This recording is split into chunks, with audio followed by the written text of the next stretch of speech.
Karnataka news ಬೀಟ್ನ big exclusive story ಇದು. Dharmasthala case SIT ಮುಖ್ಯಸ್ಥ ಪ್ರಣವ್ ಮೊಹಂತಿ ಅವರಿಗೆ ಪ್ರಮೋಷನ್ ಸಿಗುತ್ತಾ? ಧರ್ಮಸ್ಥಳ ಕೇಸ್ ಎಸ್ಐಟಿ ಮುಖ್ಯಸ್ಥ ಪ್ರಣವ್ ಮೊಹಂತಿ ಅವರಿಗೆ ಪ್ರಮೋಷನ್ ಸಿಗುತ್ತಾ? ಪ್ರಣವ್ ಮೊಹಂತಿ ಸಿಐಡಿ ಡಿಜಿಪಿಯಾಗಿ ನೇಮಕ ಆಗ್ತಾರಾ? ಸದ್ಯ ಆಂತರಿಕ ಭದ್ರತಾ ವಿಭಾಗದ ಮುಖ್ಯಸ್ಥರಾಗಿದ್ದಾರೆ ಪ್ರಣವ್ ಮೊಹಂತಿ ಅವರು.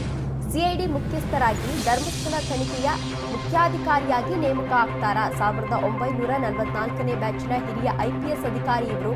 ರಾಜ್ಯದ 2ನೇ ಉನ್ನತ ಹುದ್ದೆಗೆ ಮೊಹಂತಿ ಅವರಿಗೆ ಬಡ್ತಿ ಸಿಗುತ್ತಾ ಎನ್ನುವ ಪ್ರಶ್ನೆ ಇದೇ ಸಂದರ್ಭದಲ್ಲಿ ಎದುರಾಗ್ತಾ ಇದೆ. ಕರ್ನಾಟಕ ನ್ಯೂಸ್ ಬೀಟ್ನ ಬಿಗ್ ಎಕ್ಸ್ಕ್ಲೂಸಿವ್ ಸ್ಟೋರಿ ಇದು. ಧರ್ಮಸ್ಥಳ ಕೇಸ್ ಎಸ್ಐಟಿ ಮುಖ್ಯಸ್ಥರಾಗಿರುವಂತಹ ಪ್ರಣವ್ ಮೊಹಂತಿ ಅವರಿಗೆ ಪ್ರಮೋಷನ್ ಸಿಗುತ್ತಾ? ಸಿಐಡಿ ಡಿಜಿಪಿಯಾಗಿ ಪ್ರಮೋಷನ್ ಸಿಗುತ್ತಾ ಎನ್ನುವ ಮಾಹಿತಿ ಸಿಗ್ತಾ ಇದೆ. ಏನು ಧರ್ಮಸ್ಥಳ ಪ್ರಕರಣ ಇತ್ತು, ಅದಾದ ಮೇಲೆ ಅವರಿಗೆ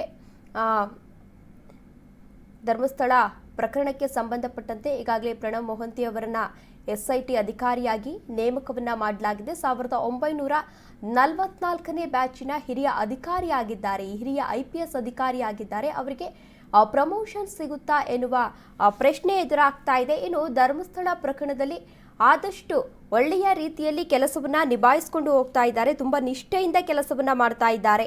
ಇಂಚಿಂಚು ಮಾಹಿತಿಯನ್ನ ರಾಜ್ಯ ಸರ್ಕಾರಕ್ಕೆ ನೀಡ್ತಾ ಇದ್ದಾರೆ. ಆ ಹಿನ್ನೆಲೆಯಲ್ಲಿ ಅವರಿಗೆ ಏನಾದರೂ ಮತ್ತೆ ಅಂದ್ರೆ ಪ್ರಮೋಷನ್ ಸಿಗುವ ಸಾಧ್ಯತೆ ಇದೆಯಾ ಎನ್ನುವ ಪ್ರಶ್ನೆ ಇದೇ ಸಂದರ್ಭದಲ್ಲಿ ಎದುರಾಗ್ತಾ ಇದೆ. ಆದರ್ ಡೆಪ್ಯೂಟಿ ಡೈರೆಕ್ಟರ್ ಹುದ್ದೆಯಲ್ಲಿ 4 ವರ್ಷ ಸೇವೆಯನ್ನ ಸಲ್ಲಿಸಿದ್ದಾರೆ ಮೊಹಂತಿ ಅವರು.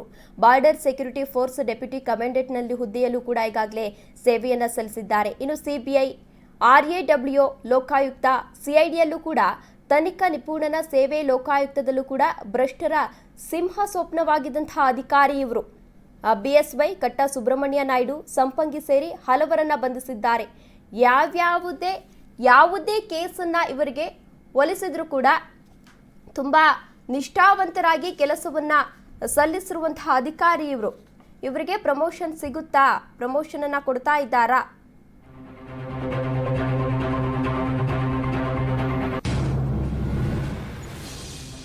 ISD Naxal force computer wing ಅಲ್ಲೂ ಕೂಡ ಕೆಲಸವನ್ನ ನಿರ್ವಹಿಸಿದ್ದಾರೆ. Cyber command wing, narcotics wing ಉನ್ನತ ಜವಾಬ್ದಾರಿಯನ್ನ ಹೊತ್ತಿದ್ರು ಪ್ರಣವ್ ಮೊಹಂತಿ ಅವರು.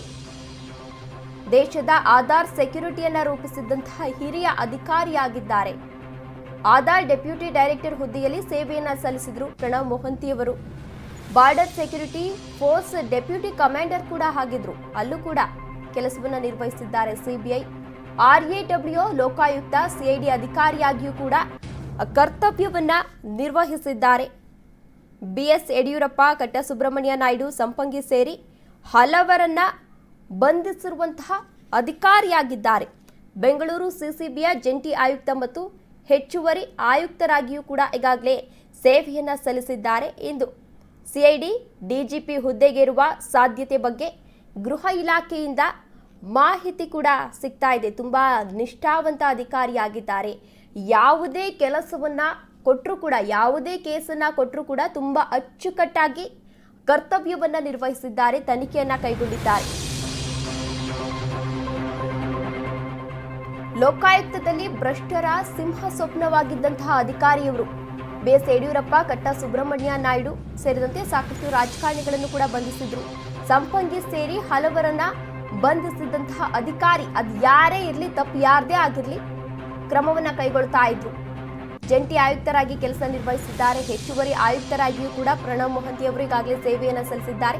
ಇವತ್ತು ಸಿಐಡಿ ಡಿಜಿಪಿ ಹುದ್ದೆಗೇರುವ ಸಾಧ್ಯತೆ ಇದೆ ಎಂದು ಗೃಹ ಇಲಾಖೆಯಿಂದ ಈಗಾಗಲೇ ಅಧಿಕೃತವಾಗಿ ಮಾಹಿತಿಯನ್ನ ನೀಡಲಾಗಿದೆ. ಬೇರೆ ಬೇರೆ ಹುದ್ದೆಗಳಲ್ಲಿ ತನಿಖಾ ನಿಪುಣತೆಯನ್ನ ಕೂಡ ಹೊಂದಿದ್ರು. ಆ ಹಿನ್ನೆಲೆಯಲ್ಲಿ ಅವರ ನಿಷ್ಠಾವಂತ ಸೇವೆ ಜೊತೆಗೆ ಎಕ್ಸ್ಪೀರಿಯನ್ಸು ಎಲ್ಲವನ್ನ ಕೂಡ ಪರಿಗಣಿಸಿ ಅವರನ್ನ ಪ್ರಮೋಷನ್ ಮಾಡುವ ಸಾಧ್ಯತೆ ಇದೆ ಎಂದು ಗೃಹ ಇಲಾಖೆಯಿಂದ ಈಗಾಗಲೇ ಅಧಿಕೃತವಾಗಿ ಮಾಹಿತಿಯನ್ನ ನೀಡಲಾಗಿದೆ.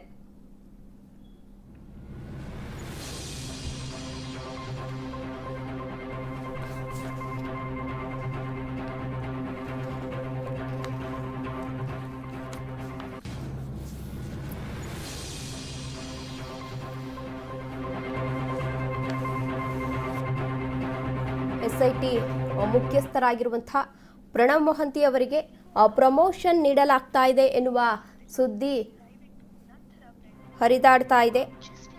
ಇನ್ನು ಆಧಾರ್ ಡೆಪ್ಯೂಟಿ ಡೈರೆಕ್ಟರ್ ಹುದ್ದೆಯಲ್ಲಿ 4 ವರ್ಷ ಸೇವೆಯನ್ನ ಸಲ್ಲಿಸಿದ್ರು. ಇವರ ಸೇವೆ, ನಿಷ್ಠಾವಂತ ಸೇವೆ ಜೊತೆಗೆ ಅವರ ಎಕ್ಸ್ಪೀರಿಯನ್ಸ್ ಏನಿದೆ ಎಲ್ಲವನ್ನ ಕೂಡ ಪರಿಗಣಿಸಿ ಅವರಿಗೆ ಒಂದು ಪ್ರಮೋಷನ್ ನೀಡುವ ಸಾಧ್ಯತೆ ಇದೆ. CID DGP ಹುದ್ದೆಗೆ ಇರುವ ಸಾಧ್ಯತೆ ಇದೆ ಎಂದು ಕರ್ನಾಟಕ ನ್ಯೂಸ್ ಪೀಟ್ನಲ್ಲಿ ಇದು ಒಂಥರ ಬಿಗ್ ಎಕ್ಸ್ಕ್ಲೂಸಿವ್ ಸ್ಟೋರಿ ಅಂತಾನೆ ಹೇಳಬಹುದು. ಈ ವಿಚಾರಕ್ಕೆ ಸಂಬಂಧಪಟ್ಟಂತೆ ಗೃಹ ಇಲಾಖೆಯಿಂದ ಈಗಾಗಲೇ ಅಧಿಕೃತವಾಗಿ ಮಾಹಿತಿಯನ್ನ ಕೂಡ ನೀಡಲಾಗಿದೆ. ಇದೇ ವಿಚಾರಕ್ಕೆ ಸಂಬಂಧಪಟ್ಟಂತೆ ಹೆಚ್ಚಿನ ಡೀಟೇಲ್ಸ್ ಅನ್ನ ನೀಡಲಿದ್ದಾರೆ ನಮ್ಮ ಪ್ರತಿನಿಧಿ ಶ್ರೀರಾಜ್. ಶ್ರೀರಾಜ್, ಇದೀಗ SIT ಮುಖ್ಯಸ್ಥ ಪ್ರಣವ್ ಮೊಹಂತಿ ಅವರಿಗೆ ಪ್ರಮೋಷನ್ ಸಿಗ್ತಾ ಇದೆ ಅನ್ನೋ ಸುದ್ದಿ ಹರಿದಾಡ್ತಾ ಇದೆ. ನಿಜವಾಗ್ಲೂ ಪ್ರಮೋಷನ್ ಸಿಗ್ತಾ ಇದೆಯಾ, ಹೇಗೆ ಅಂತ ಈ ಕುರಿತು ಹೆಚ್ಚಿನ ಡೀಟೇಲ್ಸ್ ನೀಡೋದಾದ್ರೆ?